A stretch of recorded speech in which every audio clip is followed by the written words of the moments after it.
গতকালকে ঠিক এই জায়গাতে দাঁড়িয়ে আমরা ঘোষণা দিয়েছিলাম যে আমরা টিকিট কালোবাজারিদের বাজারে থাকতে দিব না, রেল স্টেশন সহ অন্য কোনো জায়গায় থাকতে দিব না।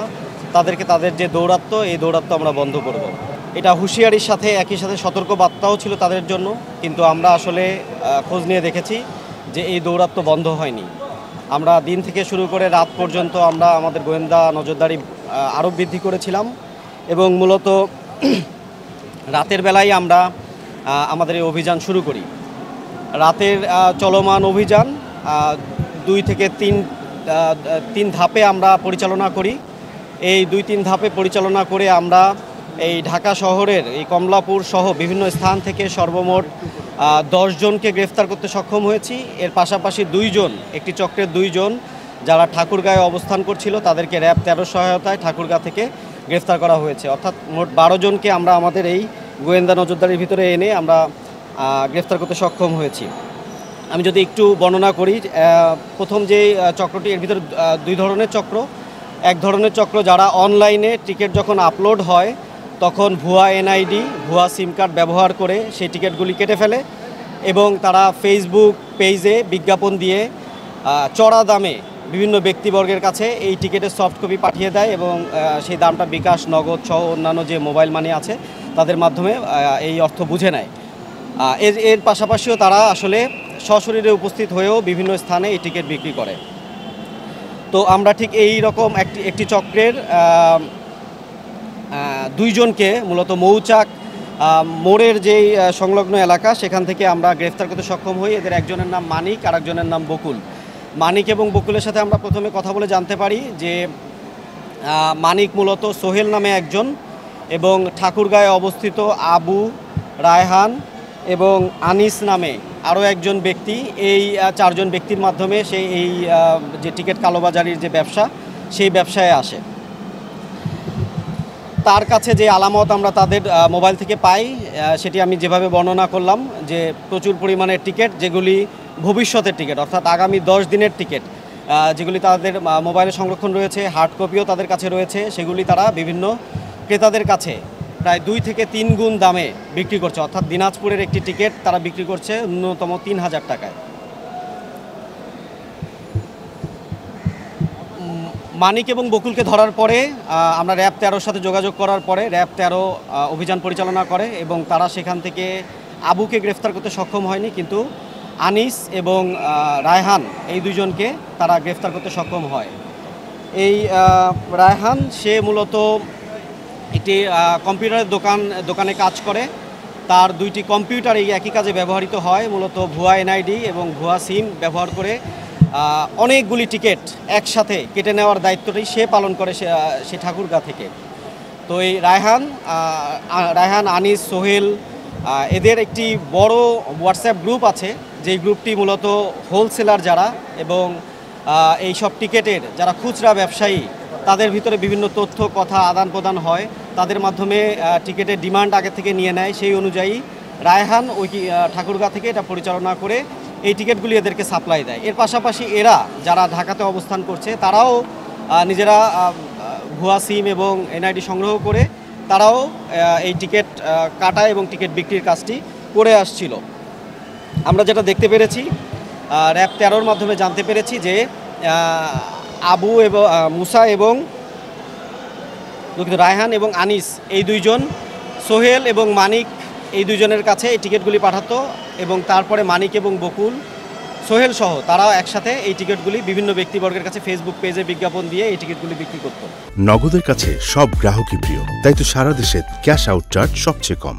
আরেকটি চক্রের তার নাম হচ্ছে শিপন, তাকেও আমরা গ্রেফতার করতে সক্ষম হয়েছি। তিনিও এই একইভাবে বিপুল পরিমাণে টিকিট বিক্রি করছিলেন, বিপুল পরিমাণে টিকিট সহ তাকে আমরা জব্দ করতে সক্ষম হয়েছি।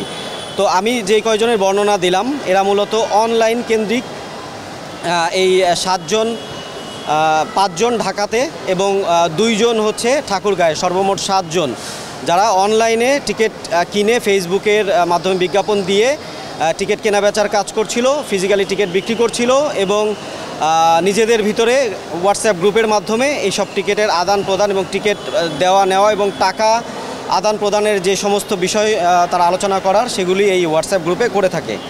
এর বাইরে আমরা আরও 5 জনকে গ্রেফতার করতে সক্ষম হয়েছি, যেই চক্রটি হচ্ছে এই কমলাপুর সহ অন্যান্য রেল স্টেশন থেকে স্ট্যান্ডিং টিকিট ক্রয় করছে। আপনারা জানেন যে ঈদকে কেন্দ্র করে স্ট্যান্ডিং টিকিট যেটি অত্যন্ত স্বল্প মূল্যে বিক্রি করা হচ্ছে।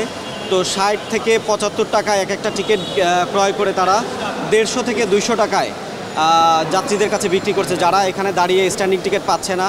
এই কমলাপুরের বিভিন্ন গেট অথবা আশেপাশে চায়ের দোকান অথবা যে কোনো কম্পিউটারের দোকান, এই সমস্ত জায়গাকে তারা বেছে নিচ্ছে, যেই জায়গাতে তারা এই টিকিটগুলিকে চড়া দামে কিন্তু বিক্রি করছে।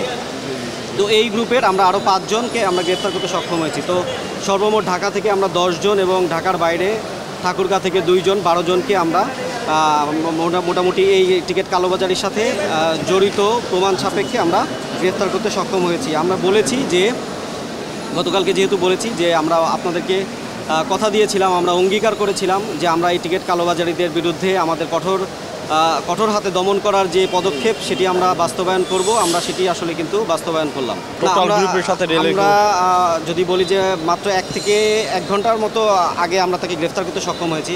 আমরা তার সাথে কারোর জড়িততার প্রমাণ এখন পর্যন্ত পাইনি, তবে তার সাথে টিকিট বিক্রি করার জন্য ফিজিক্যালি কেউ তার নিচে সহায়তা করে থাকতে পারে, সেটা আমরা খতিয়ে দেখছি। কিন্তু সে মূলত টিকিটগুলি কাটতো নিজের ব্যবস্থাপনাতেই, নিজের সিম সংগ্রহ করতো এবং নিজেই এনআইডি সংগ্রহ করে সে টিকিট নিজেই কাটতো এবং নিজেই বিক্রি করতো, এটাই আমরা জানতে পারি।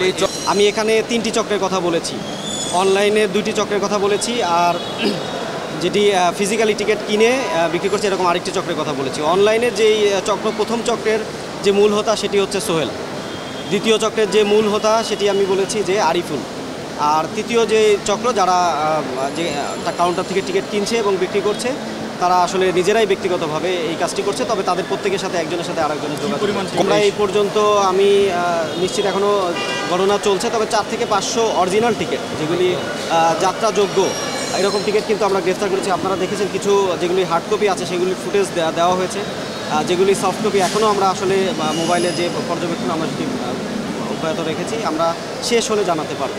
ভুয়া এনআইডি বলতে কোনো এনআইডি কিন্তু ভুয়া না, এটি কারো না কারো নামে রেজিস্ট্রেশন করা, এটি সচল এনআইডি, কোনো সচল সিম ছাড়া কিন্তু আসলে ওটিপি যেখানে যাচ্ছে সেখান থেকে কিন্তু ওটিপি নিয়ে এই টিকিটটি কাটা সম্ভব না। সুতরাং যারা এই কালোবাজারির সাথে জড়িত তারা কিছু সচল সিম এবং কিছু এনআইডি তারা তাদের সংগ্রহে রেখেছে, যার কারণে কোনো ব্যক্তি হয়তো জানছেই না যে তার নামে 4টি টিকিট কাটা হয়েছে এবং এই টিকিট দিয়ে অন্য 4 জন ভ্রমণ করে চলে গিয়েছে।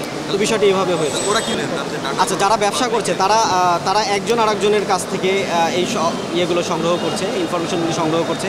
আমি বলেছি যে তাদের 21 জনের মতো একটি গ্রুপ আছে। তো এদের ভিতরে যে কথাবার্তাগুলি চলে, আমরা যেটি দেখলাম যে একজন এরকম আরেকজনকে মেসেজ দিচ্ছে যে তার জরুরি ভিত্তিতে 4টা বা 5টা এনআইডি দরকার, আরেকজন অন্য একটি স্থান থেকে, তার অবস্থান সম্পর্কে আমরা জানি না, সে ওখান থেকে আবার এনআইডি সাপ্লাই দিচ্ছে। তো এটি আসলে একটি সংঘবদ্ধ চক্র, কেউ এনআইডি সাপ্লাই দিচ্ছে, কেউ সিম সাপ্লাই দিচ্ছে, কেউ এটা বিক্রি করার জন্য সহযোগিতা করছে। তো এই পুরো বিষয়টি আমরা কেবলমাত্র ধরলাম, আমরা আসলে এদের সাথে বিস্তারিত কথা বলে আমরা জানতে পারবো না। এখানে রেলওয়ে তো আগে আসলে আগে পাবেন ভিত্তিতে টিকিট বিক্রি করছেন। তো এখানে কিছু ব্যক্তি যারা রেল লাইনের আশেপাশে এলাকাতেই থাকছেন, তারা রাত্রি যাপন করছেন, সকালে সবার আগে এসে লাইনে দাঁড়াচ্ছেন, তিনি তার প্রাপ্য টিকিটটি নিয়ে যাচ্ছেন এবং বাইরে গিয়ে চড়া দামে বিক্রি করছেন। জিনিসটা এইভাবে হচ্ছে, একজন সে হয়তো আরও 3 জন 4 জন 5 জন ব্যক্তিকে নিয়োগ করে এই টিকিটগুলি কাউন্টার থেকে সংগ্রহ করাচ্ছে। আপনারা দেখছেন যে অনেক ভাসমান লোক কিন্তু এই কমলাপুর রেল স্টেশনের আশেপাশে থাকছেন। এরকম একজন ইনভেস্ট করছেন যে 50 টাকা 100 টাকার বিনিময়ে 3 জন 4 জন 5 জন ব্যক্তিকে সিরিয়ালে দাঁড়া করিয়ে টিকিটগুলি সংগ্রহ করছে। তো এইভাবে করে সংগ্রহ করে তারা বিক্রি করছে। জি।